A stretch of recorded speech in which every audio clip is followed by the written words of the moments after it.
Assalamualaikum warahmatullahi wabarakatuh.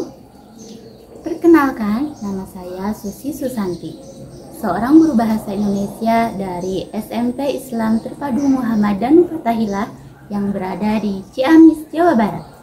Keragaman peserta didik tidaklah bisa kita pungkiri. Keragaman semangat belajar, keragaman memahami materi pembelajaran, keragaman minat, serta bakat telah saya temukan pada diri mereka.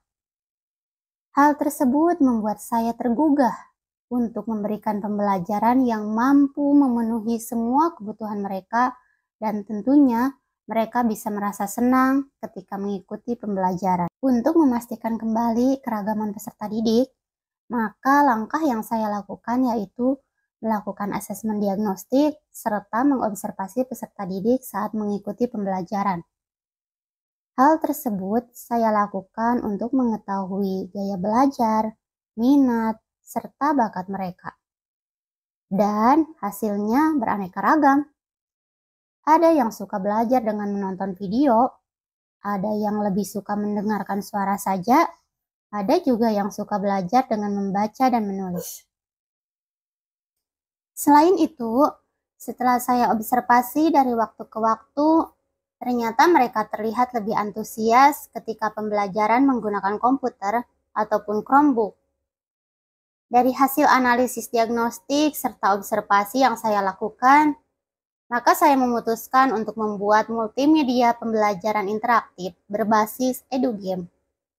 Dengan harapan semua kebutuhan peserta didik dengan keragamannya dapat terpenuhi, dan juga membuat mereka merasa senang ketika mengikuti pembelajaran.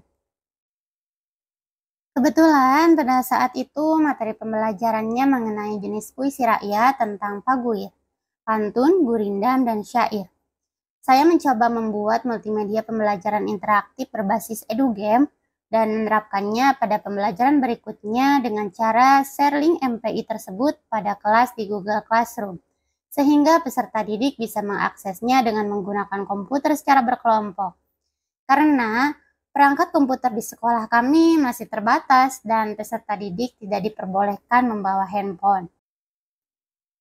Di dalam MPI tersebut, saya selipkan tulisan, suara, video, serta game edukasi untuk melatih pemahaman mereka terhadap materi pembelajaran. MPI ini merupakan salah satu pembelajaran diferensiasi konten, karena pada MPI menyajikan berbagai macam konten yang mampu memenuhi berbagai keragaman kebutuhan belajar peserta didik.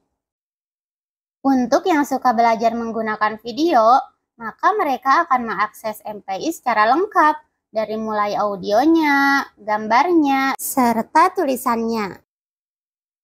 Untuk yang gaya belajarnya auditori, maka mereka bisa memilih hanya mendengarkan suaranya saja dari MPI tersebut.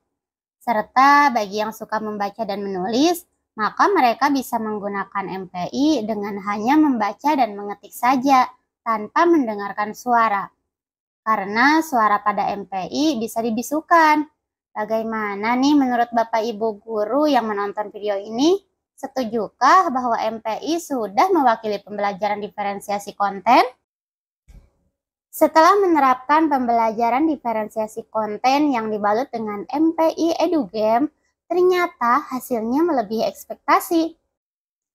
Peserta didik sangat antusias mengikuti pembelajaran, merasa senang, bahkan sulit diberhentikan untuk mengakses MPI tersebut. Karena menurut mereka belajar menggunakan MPI berbasis EduGame sangat seru. Saya buktikan juga pemahaman mereka tentang materi pembelajaran yang ada pada MPI dengan memberikan pertanyaan secara lisan.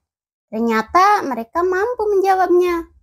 Hal itu merupakan sebuah bukti bahwa diferensiasi konten dengan MPI EduGame berhasil memenuhi semua kebutuhan belajar peserta didik.